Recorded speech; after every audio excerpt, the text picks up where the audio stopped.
ಒಂದು ಕಡೆ ಕಾನೂನು ಇದೆ, ಇನ್ನೊಂದು ಸಂಪ್ರದಾಯ ಇದೆ. ಈ ದೇಶದಲ್ಲಿ ಕಾನೂನು ತುಂಡು ಮಾಡ್ಬೋದು, ಸಂಪ್ರದಾಯ ತುಂಡು ಮಾಡಲಿಕ್ಕೆ ಬಹಳ ಕಷ್ಟದ ಪರಿಸ್ಥಿತಿ ಇದೆ. ಎಲ್ಲ ಧಾರ್ಮಿಕ ಕೇಂದ್ರದಲ್ಲೂ ಕೂಡ ರಾತ್ರಿ ಹೊತ್ತೇ ನಡೆಯುವಂಥದ್ದು, ಅದು ಎಲ್ಲ ಜಾತಿ ಎಲ್ಲ ಮತ್ತು ವರ್ಗದವ್ರದ್ದು ಕೂಡ ಸಾಧಾರಣವಾಗಿ. ಆದರೆ ಕೆಲವೊಂದು ವಿಚಾರದಿಂದಾಗಿ ಅಧಿಕಾರಿಗಳು ಕಾನೂನು ವ್ಯವಸ್ಥೆ ಇಲ್ಲ, ಅದನ್ನು ಸಕಾರಾತ್ಮಕವಾಗಿ ಚಿಂತಿಸಿ ಪರಸ್ಪರ ಚಿಂತಿಸಿ ಏದಕ್ಕೆ ಒಂದು ಪರಿಹಾರ ಕೊಡ್ಬೋದಂತ ನಾವು ಚರ್ಚೆ ಮಾಡಿಕೊಂಡು ಪರಸ್ಪರ ಆ ಕಡೆಗೆ ಆರೋಪ ಮಾಡಿ ನಾವು ರಾಜ್ಯಕ್ಕೆ ತಂದು ಇದಕ್ಕೆ ಪರಿಹಾರ ಸಿಕ್ಕಲಿಕ್ಕೆ ಸಾಧ್ಯವಿಲ್ಲ. ಆದ ಕಾರಣ ಇಲ್ಲಿ ಪಕ್ಷ ರಾಜ್ಯಕ್ಕೆ ಅದೇನು ಕೂಡ ಬೇಡ, ನಮಗೆ ಈ ಜನರಿಗೆ ಸಮಸ್ಯೆ ಆಗ್ತದೆ, ಈ ಸಮಸ್ಯೆಗೆ ಪರಿಹಾರ ಅಂತೇಳಿ ಕಂಡುಕೊಳ್ಳಲಿಕ್ಕೆ ಸರ್ಕಾರದ ಅಧ್ಯಕ್ಷರೇ ಪ್ರಸ್ತಾವನೆ ಮಾಡಿ. ಇವತ್ತು ದಕ್ಷಿಣ ಕನ್ನಡ ಜಿಲ್ಲೆಯಲ್ಲಿ ಬೇರೆ ಬೇರೆ ಹಬ್ಬ ಹರಿದಿನಗಳ ಸಂದರ್ಭದಲ್ಲಿ ಪೊಲೀಸ್ ಇಲಾಖೆಯಿಂದ ಆಗುವಂಥ ತೊಂದರೆಗಳ ಬಗ್ಗೆ ನಾನು ಮಾನ್ಯ ಗೃಹ ಸಚಿವರಿಗೆ ಶೂನ್ಯ ವೇಳೆಯಲ್ಲಿ ಪ್ರಸ್ತಾಪ ಮಾಡಲಿಕ್ಕೆ ಬಯಸ್ತಾ ಇದ್ದೇನೆ. ಈಗ ದಕ್ಷಿಣ ಕನ್ನಡ ಜಿಲ್ಲೆ, ಮಂಗಳೂರು ಜಿಲ್ಲೆ ಹಲವಾರು ಧಾರ್ಮಿಕ ಕ್ಷೇತ್ರಗಳಿದ್ದಂತೂ ತಮ್ಗೆ ಗೊತ್ತಿದೆ.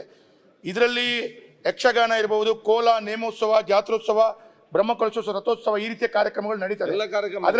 ಅದರ ಒಟ್ಟಿಗೆ ಸಾರ್ವಜನಿಕವಾಗಿ ಕೃಷ್ಣ ಜನ್ಮಾಷ್ಟಮಿ, ನವರಾತ್ರಿ, ಸಾರ್ವಜನಿಕ ಗಣೇಶೋತ್ಸವ, ಅದೇ ರೀತಿ ಶಾರದಾ ಮಹೋತ್ಸವ ಮತ್ತು ಹುಲಿವೇಷದಂಥ ಈ ರೀತಿಯ ಕಾರ್ಯಕ್ರಮಗಳು ನಡೀತಾ ಇದೆ.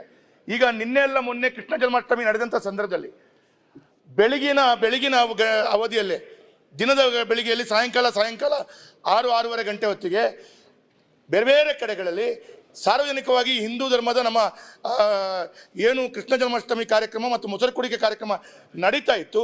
ಆವಾಗ ಅಲ್ಲಿ ಪೊಲೀಸ್ ಇಲಾಖೆ ಬಂದು ಸೌಂಡ್ ಸಿಸ್ಟಮನ್ನು ಆ ವೇದಿಕೆಯಿಂದ ಪಡ್ಕೊಂಡು ಹೋಗಿದ್ದಾರೆ. ಈ ರೀತಿಯ ಧಾರ್ಮಿಕ ಕಾರ್ಯಕ್ರಮಗಳಲ್ಲಿ ಸಹಜವಾಗಿ ರಸಮಂಜರಿ ಇರ್ಬೋದು, ಆರ್ಕೆಸ್ಟ್ರಾ ಇರ್ಬೋದು, ಕೃಷ್ಣವೇಷ ಸ್ಪರ್ಧೆ, ಭರತನಾಟ್ಯ, ಈ ರೀತಿಯ ಕಾರ್ಯಕ್ರಮಗಳನ್ನು ಹಮ್ಮಿಕೊಳ್ಳೋದು ತಮ್ಗೆ ಗೊತ್ತೇ ಇದೆ.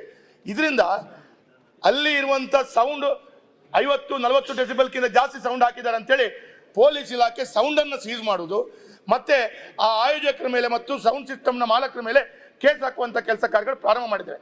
ಇದು ಒಂದು ಭಾಗ. ಆದರೆ ಎರಡನೇ ಭಾಗ ಏನು ಅಂತ ಕೇಳಿದ್ರೆ, ರಾತ್ರಿ 10:30 ಗಂಟೆ ನಂತರ ಯಾವುದೇ ಧಾರ್ಮಿಕ ಕಾರ್ಯಕ್ರಮ ಮಾಡಬಾರ್ದು. ಪೊಲೀಸ್ ಇಲಾಖೆ ಬಂದು ಮೊಸರು ಕುಡಿಕೆಯ ಆ ಏನು ಕಟ್ಟಿದಂಥ ಮಡಕೆ ಇದೆ, ಕರ ಅಂತ ಹೇಳ್ತೀವಿ, ಅದನ್ನು ಒಡಿಲಿಕ್ಕೆ ಹೋದಾಗ 10:30 ಹನ್ನೊಂದು ಆಯಿತು, ನಿಲ್ಲಿಸಿ ಮರುದಿನ ಮಾಡಿ ಅಂತ ಹೇಳುವ ರೀತಿಯಲ್ಲಿ ಹೇಳ್ತಾರೆ. ಇದಕ್ಕೆ ಅವರು ಕೇಳಿದರೆ ಕೋರ್ಟ್ ಆದೇಶ, ಸರ್ಕಾರದ ಆದೇಶ ಅಂತ ಹೇಳ್ತಾರೆ. ನಮ್ಮ ಸರ್ಕಾರ ಇರುವಾಗ ಕೂಡ ಈ ಕೋರ್ಟ್ ಆದೇಶ ಇತ್ತು, ಆವಾಗ ಈ ರೀತಿ ಯಾವುದೇ ತೊಂದರೆಗಳಾಗಿಲ್ಲ. ಈಗ ಕಾಂಗ್ರೆಸ್ ಸರ್ಕಾರ ಬಂದ ನಂತರ ಹಿಂದೂ ಧಾರ್ಮಿಕ ಕಾರ್ಯಕ್ರಮಗಳಿಗೆ ಈ ರೀತಿ ತೊಂದರೆ ಆಗ್ತಾ ಇದೆ. ಇದಕ್ಕೆ ಸರ್ಕಾರ, ಕಾನೂನು ಏನೇ ಇರಬಹುದು, ಧಾರ್ಮಿಕ ನಂಬಿಕೆ, ನಮ್ಮ ಕಾರ್ಯಕ್ರಮಗಳು ಸರಿಯಾಗಿ ತೊಂದರೆ ಆಗದಾಗಿತ್ತು. ಇನ್ನು ಮುಂದೆ ಸಾರ್ವಜನಿಕ ಗಣೇಶೋತ್ಸವ ನಡೀಲಿಕ್ಕಿದೆ, ನವರಾತ್ರಿ ನಡೀಲಿಕ್ಕಿದೆ, ಇದಕ್ಕೆ ಯಾವುದಕ್ಕೂ ತೊಂದರೆ ಆಗದಾಗೆ ನೋಡ್ಕೊಳ್ಬೇಕಾದಂತ ಜವಾಬ್ದಾರಿ ಸರ್ಕಾರದ್ದು.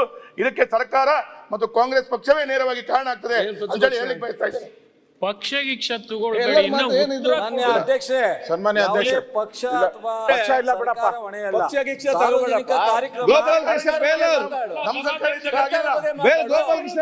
ಪಕ್ಷದ ಬಗ್ಗೆ ಮಾತಾಡ್ತೀವಿ. ಉತ್ತರ ಕೊಡ್ತಾರೆ, ಉತ್ತರ ಕೊಡ್ತಾರೆ. ಉತ್ತರ ಕೊಡ್ತಾ ಇರೋದು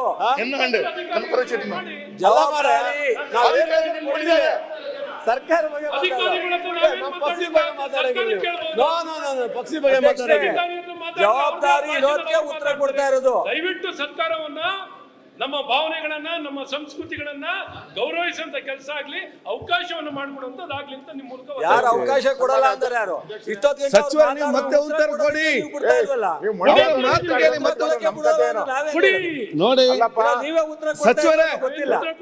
ಗೋಪಾಲ್ ಕೃಷ್ಣ ಈಗ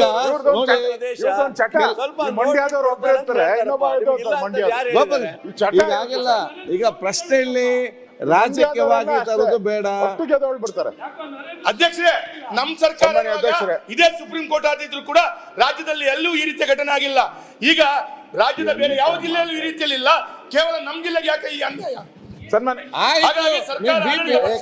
ಕಾಂಗ್ರೆಸ್ ಪಕ್ಷ ಅಧ್ಯಕ್ಷರೇ, ಇದು ರಾಜ್ಯದ ಎಲ್ಲಾ ಕಡೆನೂ ಶಾಂತಿ ಇದೆ, ಶಾಂತಿ ಇಲ್ಲ.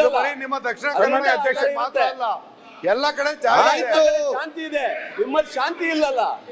ಅದಕ್ಕೆ ಶಾಂತಿ ಶಾಂತಿ ಮಾಡಿ ಅವಾಗೆಲ್ಲ ಕೊಡ್ತಾರೆ ಅಲ್ಲ ಅಧ್ಯಕ್ಷರೇ? ನೀವು ಏನಾಗಿದೆ ಯಾಕೆ ಮಾತಾಡ್ತೀರಿ?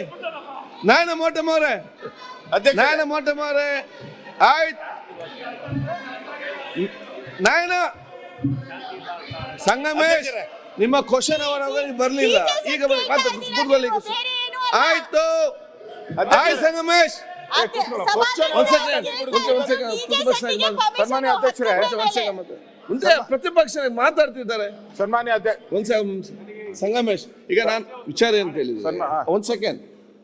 ಈಗ ಇಲ್ಲಿ ಪರಸ್ಪರ ಚರ್ಚೆ ಆಗೋದು ಬೇಡ.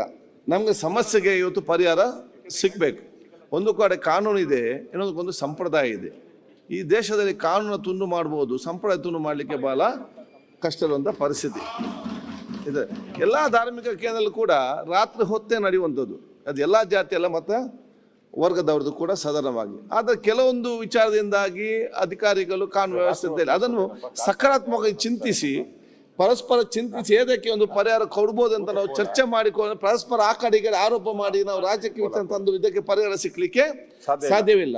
ಆದ ಕಾರಣ ಇಲ್ಲಿ ಪಕ್ಷ ರಾಜ್ಯಕ್ಕೆ ಅದೇನು ಕೂಡ ಬೇಡ. ನಮ್ಗೆ ಈ ಜನರಿಗೆ ಈ ಸಮಸ್ಯೆ ಆಗ್ತಿದೆ.